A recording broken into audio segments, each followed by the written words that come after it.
بسم اللہ الرحمن الرحیم۔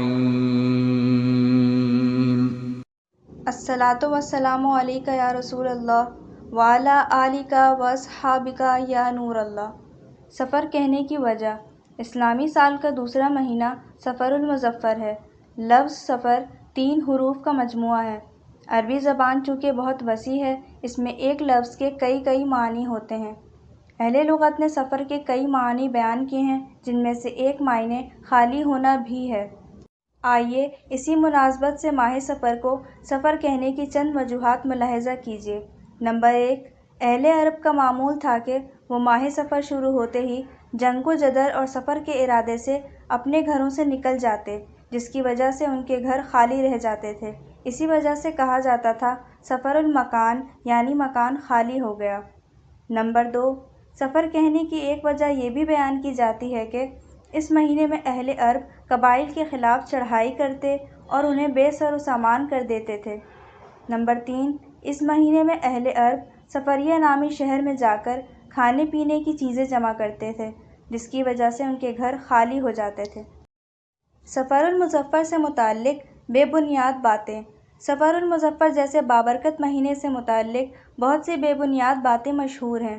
زمانہ جاہلیت میں اہل عرب محض اپنے باطل خیالات کی وجہ سے اسے منحوس خیال کرتے تھے، جیسا کہ علامہ بدر الدین عینی رحمۃ اللہ علیہ فرماتے ہیں: دور جاہلیت میں، یعنی اسلام سے پہلے، ماہ سفر کے بارے میں لوگ اس قسم کے وہمی خیالات بھی رکھا کرتے تھے کہ اس مہینے میں مصیبتیں اور آفتیں بہت ہوتی ہیں۔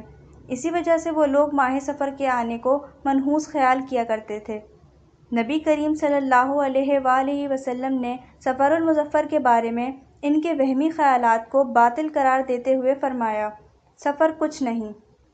حضرت علامہ مولانا شاہ عبدالحق محدث دہلوی رحمۃ اللہ علیہ اس حدیث کی شرح میں لکھتے ہیں: عوام اسے، یعنی سفر کے مہینے کو، بلاؤں، حادثوں اور آفتوں کے نازل ہونے کا وقت قرار دیتے ہیں۔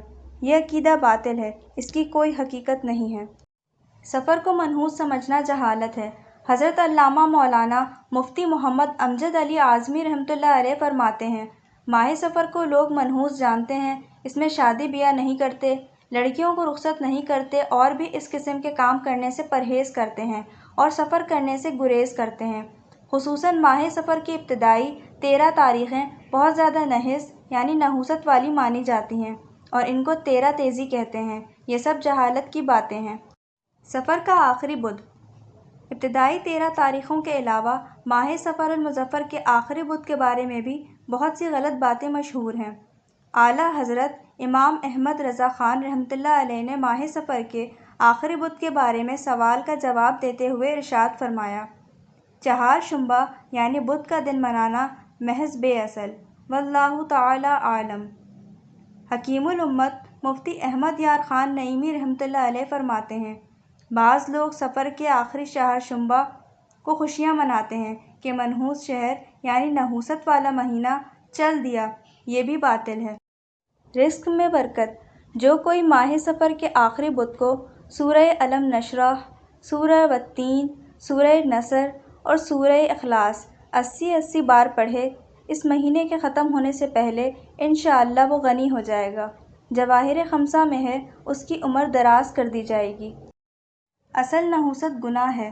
معلوم ہوا کہ ماہ سفر المظفر سے متعلق عوام میں پھیلی ہوئی غلط فہمیوں کا حقیقت سے دور تک کوئی تعلق نہیں، بلکہ یہ محض وہمی خیالات اور علم دین سے دوری کا نتیجہ ہے۔ درحقیقت نحوست تو گناہوں میں ہے، اب چاہے وہ سفر کے مہینے میں کیے جائیں یا سال کے کسی بھی مہینے میں ان کا ارتکاب کیا جائے، کیونکہ نحوست کو کسی خاص زمانے جیسے سفر المظفر وغیرہ کے ساتھ خاص سمجھنا تو بالکل غلط ہے۔ سب زمانہ اللہ پاک کا پیدا کردہ ہے، اسی میں آدمیوں کے افعال ہوتے ہیں، چنانچہ جس زمانے کو بندہ اللہ پاک کی فرما برداری میں لگائے وہ زمانہ اس کے لیے برکت والا ہے، اور جس زمانے کو بندہ اللہ پاک کی نافرمانی میں گزارے وہ اس کے لیے نحوست کا زمانہ ہے۔ نحوست دراصل اللہ پاک کی نافرمانی میں ہے۔ سفر کے مہینے میں پیش آنے والے چند تاریخی واقعات: سفر المظفر 7 ہجری میں مسلمانوں کو فتح خیبر نصیب ہوئی۔ سیف اللہ، حضرت سیدنا خالد بن ولید، حضرت سیدنا عمرو بن عاص اور حضرت سیدنا عثمان بن طلحہ عبدری رضی اللہ تعالی عنہم نے صفر المظفر 8 ہجری میں بارگاہ رسالت میں حاضر ہو کر اسلام قبول کیا۔ مدائن، جس میں کسرا کا محل تھا، کی فتح صفر المظفر 16 ہجری ہی کے مہینے میں ہوئی۔